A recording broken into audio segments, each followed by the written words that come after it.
اللہ پہ توکل کرو، تو معلوم ہوا توکل کرنے والا اس کا ایمان سچ ہو گیا، ثابت ہو گیا۔ دوسری بات، کفایت اللہ المتوکل جمیع شؤونہ، جو متوکل ہوتا ہے ہر کام میں اللہ اس کے لیے کافی ہو جاتا ہے۔ فرمایا وَمَن يَتَوَکَّلْ عَلَى اللَّهِ فَهُوَ حَسْبُهُ، جو توکل کرتے ہیں اللہ اس کے لیے کافی ہو جاتا ہے۔ پھر تیسرا، من اقوى الاسباب فی جلب المنافع و دفع المضار، نفع حاصل کرنے کے لیے، نقصان دہ چیزوں کو رد کرنے کے لیے سب سے بہترین توکل۔ کیوں؟ ابن عباس رحمۃ اللہ فرماتے ہیں حسبنا اللہ و نعم الوکیل نعم المولا و نعم النصیر۔ وہ کہتے ہیں کہ ابراہیم علیہ السلام کو جب آگ میں ڈالا جا رہا تھا تو انہوں نے حسبنا اللہ پڑھا تھا، اور جب نبی علیہ الصلوۃ والسلام کو کہا گیا کہ جنگ خندق میں بڑے لوگ آ رہے ہیں تو آپ نے بھی اس وقت کہا تھا حسبنا اللہ و نعم الوکیل، اور پھر اللہ رب العزت نے آپ کی حفاظت فرمائی اور فرمایا وَرَدَّ اللَّهُ الَّذِينَ كَفَرُوا بِغَيْظِهِمْ لَمْ يَنَالُوا خَيْرًا، کہ اللہ نے لوٹا دیا کافروں کو ان کے غیظ و غضب کے ساتھ، ان کے پلے کچھ بھی نہیں آیا۔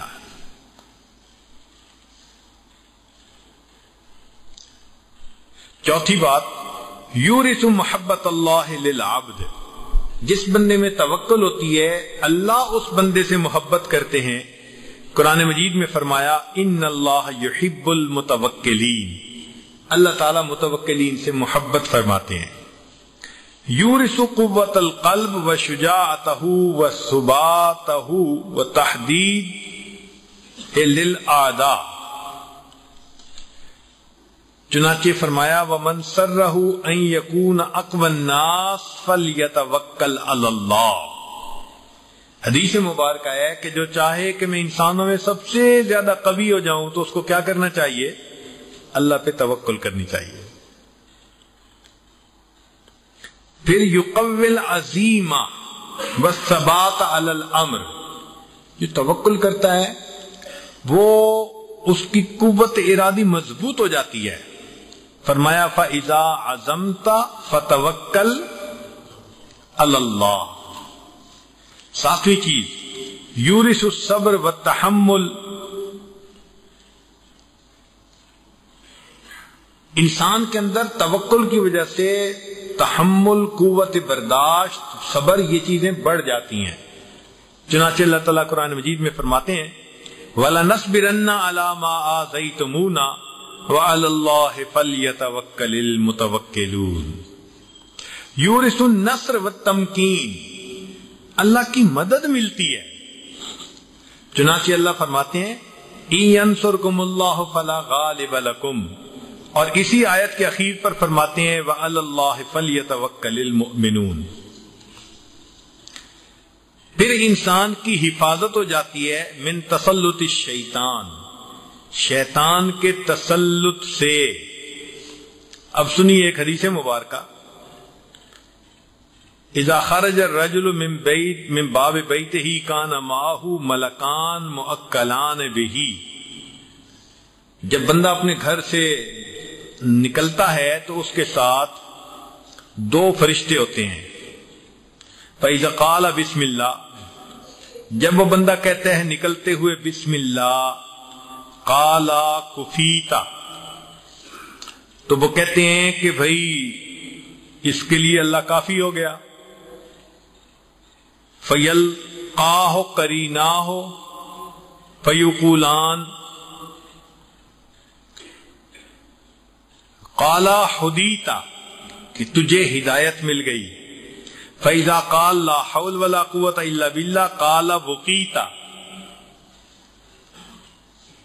فَإِذَا قَالَ تَوَكَّلْتُ عَلَى اللَّهِ قَالَ كُفِيتَ، یعنی یہ تین لفظ ہیں، ہدیتا، وقیتا، کفیتا۔ بسم اللہ پڑھنے پر، لا حول ولا قوة پڑھنے پر، اور توکلت علی اللہ پڑھنے پر۔ جب یہ دو بات کرتے ہیں تو اس وقت شیطان آپس میں بات کرتے ہیں ماذا تریدان من رجل، تم اس بندے سے کیا چاہتے ہو، قد ہدیہ و وقیہ و کفیہ. سبحان اللہ.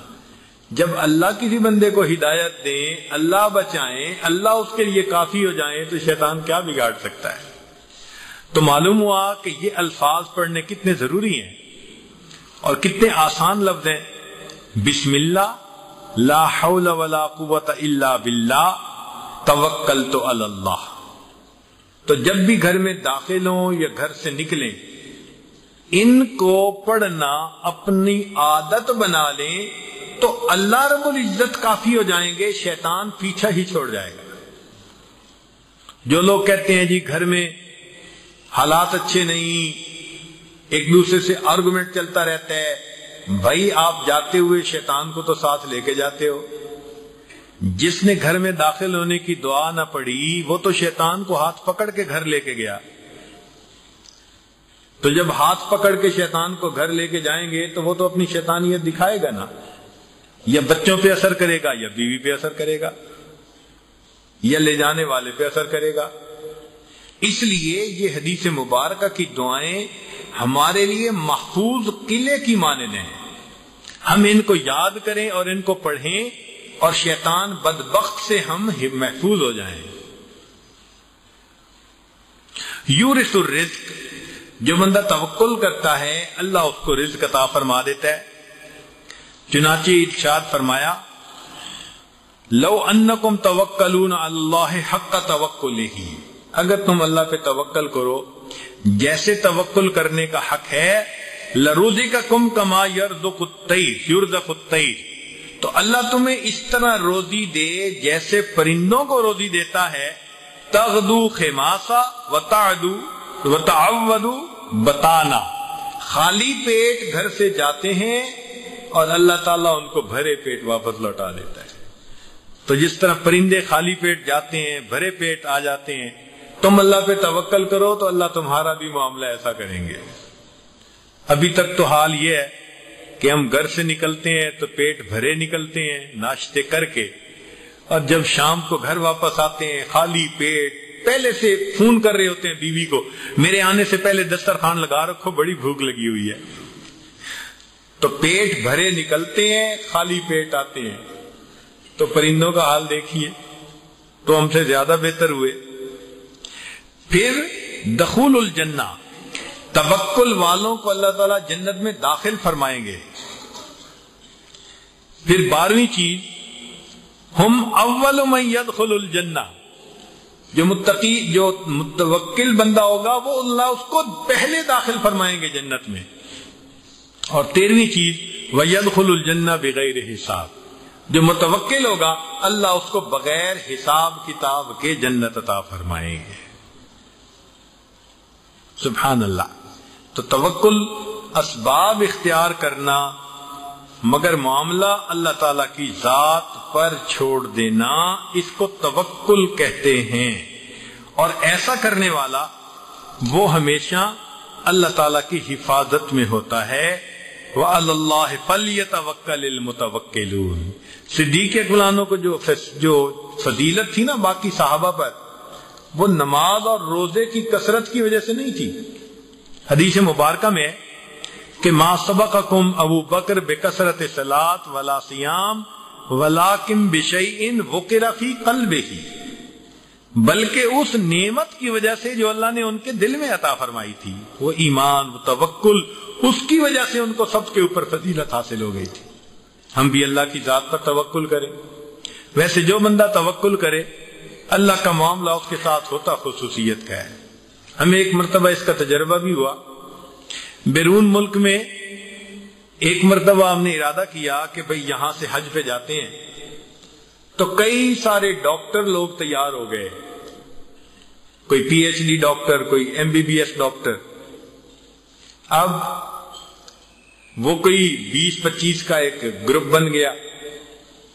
جب ہم نے فیصلہ کیا تو اب وہ لوگ اتنے پلاننگ کرنے والے، نیا بیگ خریدا ہے اس سائز کا، اتنے جوڑے اس میں رکھے ہیں، اتنے جوتے رکھے ہیں، اتنی جرابیں رکھی ہیں، اتنے پیسے کا چیک لے کے جائیں گے. ٹریولر چیک بنوایا حضرت جی, اپنے نام کا الگ چیک بنوایا, بیوی کے نام کا الگ بنوایا, اور بیٹے کے نام کا الگ اور بیٹی کے نام کا الگ, جسٹ ان کیس ضرورت ہو تو بچوں کے پاس پیسے ہو. اتنا محتاط اور اتنی تیاریاں, چھوٹی سے چھوٹی چیز جس کی ضرورت پڑ سکتی تھی انہوں نے جناب سب کچھ خرید کے انتظام کر کے تیار ہو گئے. ایک صاحب وہاں اور تھے, اتنے زیادہ لکھے پڑھے تو نہیں تھے, اور اللہ کا بندہ, طبیعت میں سستی تو تھی اس کے, لیکن وہ تھا توکلی. اس کو لوگ بھی توکلی کہتے تھے. وہ توکلی کیا تھا کہ کوئی بات ہوتی وہ صاف کہہ دیتا, جی بس میرے اللہ کی مرضی, میرے اللہ پر بھروسہ ہے, بس مجھے کوئی بات نہیں. کاروبار ہوتا, کام ہوتا, کوئی مسئلہ ہوتا, لوگ کچھ باتیں کر رہے ہوتے, وہ درمیان میں کہہ دیتا جی مجھے اللہ پہ بھروسہ ہے. تو لوگ کہتے تھے یہ تو توکلی ہے. وہ توکلی صاحب نے بھی حج کا ارادہ کر لیا. تو ایک ڈاکٹر صاحب میرے پاس آئے, حضرت صاحب سب لکھے پڑھے لوگ جا رہے ہیں, یہ ایک بندہ ہے جو بہت ہی لیزی ہے اور توکل کا نام لیتا رہتا ہے, اور حضرت اس کی وجہ سے سارے وہاں پریشان ہوں گے, تو آپ اس کو کہہ دیں نہ جائے. میں نے کہا بھائی میں اس کو اللہ کے گھر جانے سے کیسے منع کر سکتا ہوں. آپ لوگ اللہ سے دعا مانگے خیر خیریت سے سفر ہو جائے. لو جی, سب نے اپنی ٹکٹیں بنوا لی, تیار ہو گئے. جس دن جانا تھا باقی لوگوں نے تو جناب 8-9 گھنٹے پہلے ایئرپورٹ پہ جا کے اپنا سامان بھیج بھی دیا اور بورڈنگ پاس لے کے گھر آ گئے کہ بس اب ہم 2 گھنٹے پہلے جہاز میں جائیں گے اور آگے چلے جائیں گے. موقع پہ ہمیں ضرورت نہیں رہے گی اپنے سامان وغیرہ کی. اب جب ہم گئے تو ہم نے بھی بورڈنگ پاس وغیرہ لے لیے. تو ایک ڈاکٹر نے مجھے کہا حضرت وہ توکلی کب آئے گا؟ کہا بھائی اللہ کرے جلدی آ جائے, مجھے تو نہیں پتا کب آئے گا. اب انتظار کر رہے ہیں, حتیٰ کہ جب فلائٹ چلنے میں 1.5 گھنٹہ رہ گیا تو سب نے کہا کہ جی ہم یہاں تو نہیں کھڑے ہو سکتے, امیگریشن بھی ہے, آگے بھی جانا ہے. تو وہ سارے آگے چلے گئے. میں نے کوشش تو کی کہ بھائی اس کا انتظار کروں, لیکن اب 1-1.25 گھنٹہ باقی رہ گیا تھا فلائٹ میں, آگے بھی جانا تھا تو میں بھی آگے چلا گیا. اللہ کی شان کہ سارے سمجھ رہے تھے کہ آج وہ وقت پہ نہیں پہنچے گا اور وہ سفر میں نہیں آ سکے گا. اب قانون تھا کہ 1 گھنٹہ پہلے تک اگر آؤ تو وہ لیتے ہیں, جب 1 گھنٹہ رہ جائے تو کاؤنٹر بند کر دیتے ہیں. لو جی وہ آیا اور اس نے اپنا سامان بھی بک کروا دیا آخری 5 منٹ میں, اور بورڈنگ پاس بھی لے لیا. اب اندر جا کے سارے بیٹھے ہیں اور دیکھ رہے ہیں کہ اب تو پیچھے مسافر ہی کوئی نہیں آ رہا. سب سے آخر پہ وہ جو توکلی صاحب تھے وہ بھی اپنا بورڈنگ پاس ہاتھ میں لے کے آ رہے ہیں. میرے پاس آ کے وہ بیٹھ گئے. تو میں نے خیر پیار سے پوچھا خیر خیریت تھی؟ کہنے لگے ہاں بس میرے اللہ کا بڑا کرم, بڑا فضل, میں بہت خوش ہوں اللہ سے, میرے اوپر اللہ کی بڑی مہربانی. وہ جو کہتا تھا باتیں اس نے کہنی شروع کی. پھر اس کے بعد مجھے کہتا ہے کہ جی میرے ساتھ اللہ کا بڑا کرم ہوا آج. میں نے کہا کیا؟ کہنے لگا کہ 1 گھنٹہ 10 منٹ جب تھے نا تو کوئی چانس والے 1-2 بندے تھے وہ آ گئے, اور جو کاؤنٹر کے اوپر عورت تھی اس نے ان کو بورڈنگ پاس دے دیے. فلائٹ فل تھی. میں جب آیا تو 5 منٹ رہتے تھے. میں نے اسے ٹکٹ دی, اس نے کہا جی کہ وہ تو اکانومی فل. میں نے کہا کہ 1 گھنٹے کا قانون ہے اور میں 5 منٹ پہلے آیا ہوں. اس نے کہا اچھا میں اپنے انچارج سے پوچھتی ہوں, سپروائزر سے. اس نے سپروائزر سے پوچھا تو سپروائزر نے کہا کہ اگر وہ 5 منٹ پہلے آ گیا ہے تو پھر اس کو نہ تو نہیں کر سکتے. اس نے کہا جی میں سمجھی اور اب کوئی نہیں آ رہا تو میں نے دوسروں کو چانس والوں کو دے دیا. اس نے کہا ایسا کرو تم اس کو فرسٹ کلاس میں جگہ دے دو. وہ توکلی صاحب مجھے کہنے لگے کہ حضرت صاحب مجھے تو فرسٹ کلاس میں اپ گریڈ کر دیا گیا ہے، اب جتنے لکھے پڑے تھے سب اکانومی کلاس میں جا رہے ہیں، اور توکلی صاحب جناب ہاتھ کے اندر بورڈنگ پاس اور وہ فرسٹ کلاس میں جا رہے ہیں. اب سارے میری طرف دیکھیں، میں نے کہا بھائی میں کیا کر سکتا ہوں، یہ تو اللہ کا معاملہ ہے اس کے ساتھ. اب وہ جناب فرسٹ کلاس کی سیٹ پہ بیٹھا ہے، پیسے دیے اکانومی کے، سفر کر رہا ہے فرسٹ کلاس میں، اور ماشاءاللہ سفر بھی اتنا لمبا تھا کہ کہیں ہمیں 16 گھنٹے لگنے تھے. راستے میں جہاز رکا، پھر آگے جدہ پہنچنا تھا. اب اللہ کی شان دیکھیں کہ جب جدہ میں جہاز جا کے رکا نا، تو وہاں قانون یہ ہے کہ جو فرسٹ کلاس کی سواریاں ہوتی ہیں ان کو وہ الگ دروازے سے پہلے اتار کے بس میں جلدی پہنچا دیتے ہیں، اور جو اکانومی کی ہوتی ہیں ان کو بعد میں بسیں لے کے آتی ہیں. فرسٹ کلاس میں تو 2-4 بندے تھے، یہ توکلی صاحب بھی ان کے ساتھ. لو جی یہ بھی اترے، اور بس کھڑی تھی بہترین ایئر کنڈیشن، اس میں بیٹھے اور یہ سیدھا وہاں پہنچ گئے. جب یہ وہاں پہنچے تو آگے جا کے پھر پاسپورٹ دیکھتے ہیں نا، جہاں وہاں قانون یہ ہے کہ ایک جہاز کی سواریاں آتی ہیں تو ان کو روک لیتے ہیں، اگلی سواریاں فارغ ہو جاتی ہیں، پھر ان کی باری آتی ہے.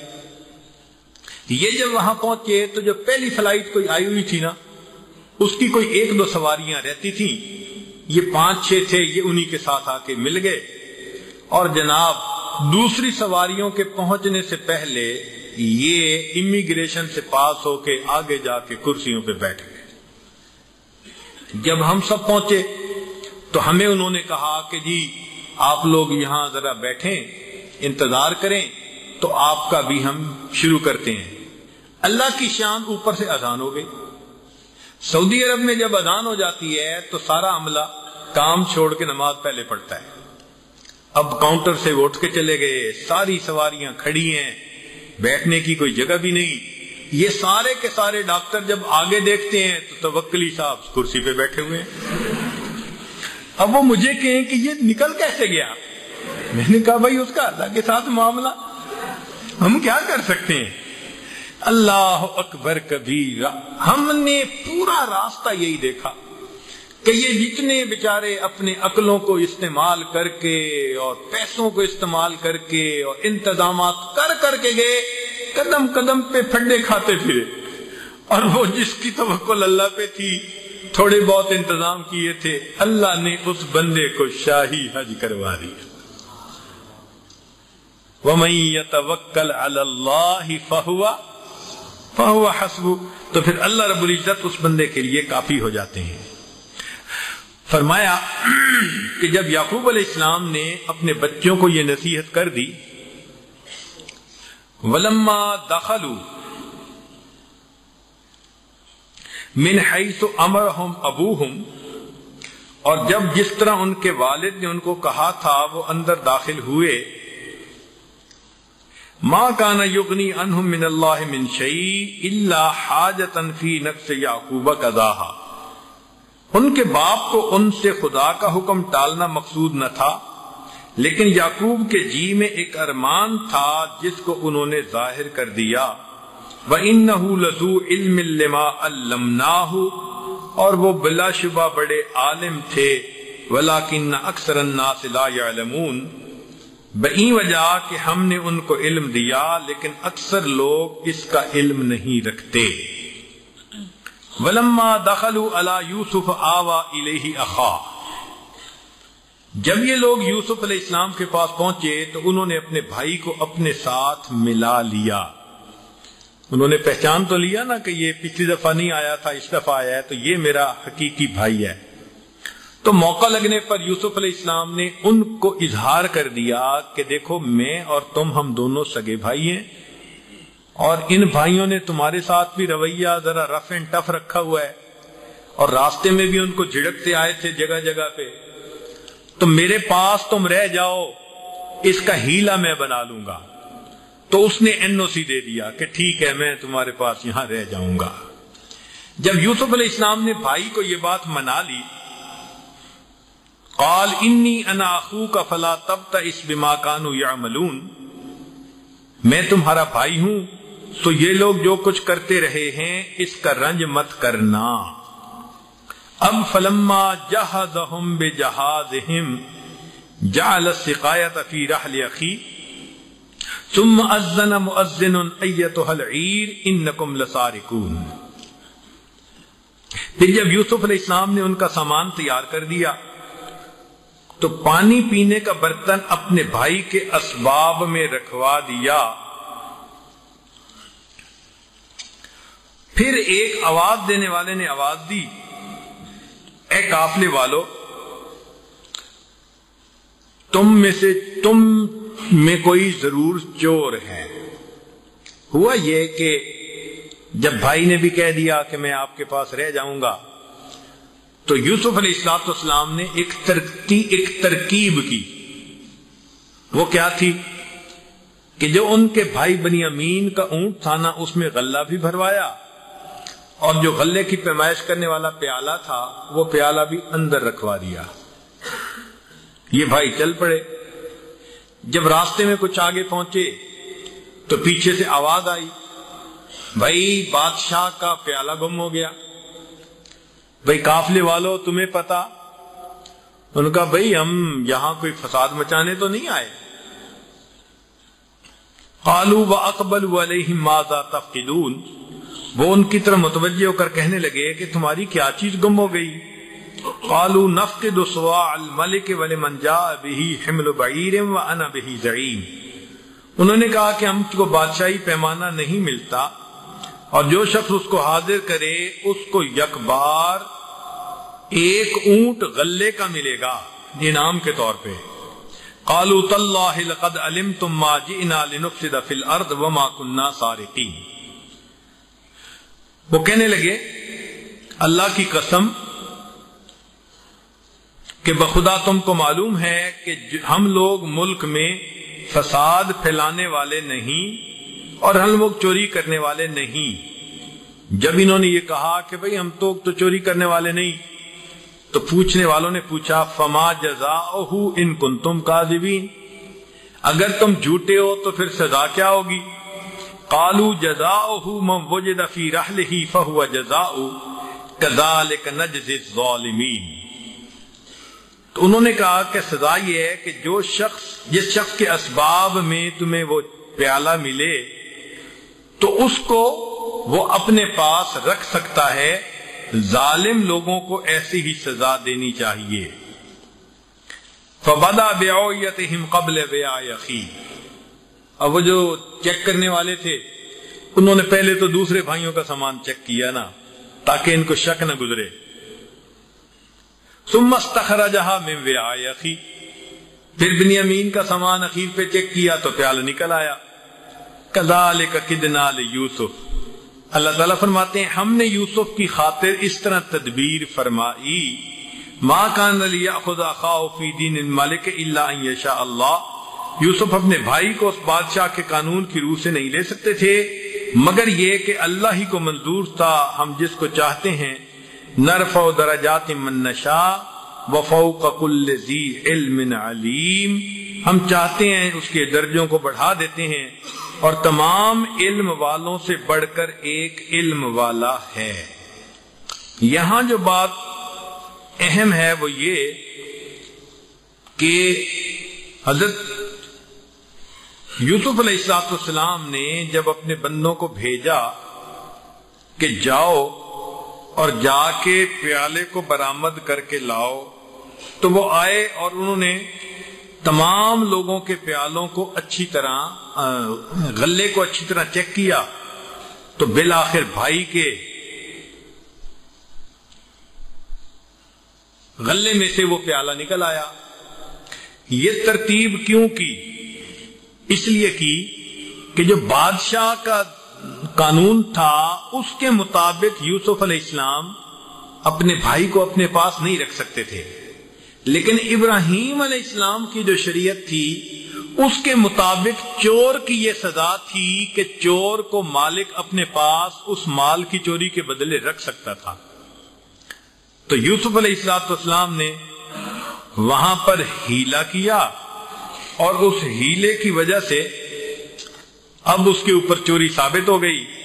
تو پوچھا لوگوں نے کہ بھئی آپ لوگ بتاؤ کہ اس کی سزا کیا؟ تو انہوں نے خود ہی بتا دیا کہ جی اس کی سزا یہ ہے کہ اس کو اپنے پاس رکھنا چاہیے. چنانچہ انہوں نے ان کو اپنے پاس رکھ لیا. اللہ تعالیٰ فرماتے ہیں کہ اگر ہم یوسف علیہ السلام کو یہ بات نہ سمجھاتے تو یوسف علیہ السلام کبھی بھی ان کو اپنے پاس نہیں رکھ سکتے تھے. اللہ اکبر. یہ دیکھیے کہ اللہ تعالیٰ فرماتے ہیں کذالک کدنا لیوسف، کہ یہ کام ہم نے کیا یوسف علیہ السلام کے لیے. یعنی جو کاملین ہوتے ہیں ان کے افعال اللہ کے افعال کے مظہر ہوا کرتے ہیں. اللہ اپنی طرف منسوب کریں ہم نے کیا تو یوسف علیہ السلام نے تھا. سبحان اللہ. یہ تو وہی بات ہے جیسے حدیث پاک میں آیا کہ جب بندہ میرا مقرب ہو جاتا ہے میں آنکھیں بن جاتا ہوں جس سے وہ دیکھتا ہے، اور میں کان بن جاتا ہوں جس سے وہ سنتا ہے. یہ بندے کے لیے کتنا بڑا اعزاز ہے کہ مالک الملک اس کے بارے میں یہ فرماتے ہیں. یہاں پر ہیلا کے متعلق بھی ایک بات سمجھ لیجئے. ایک لفظ ہے ہیلا اور ایک لفظ ہے توریا.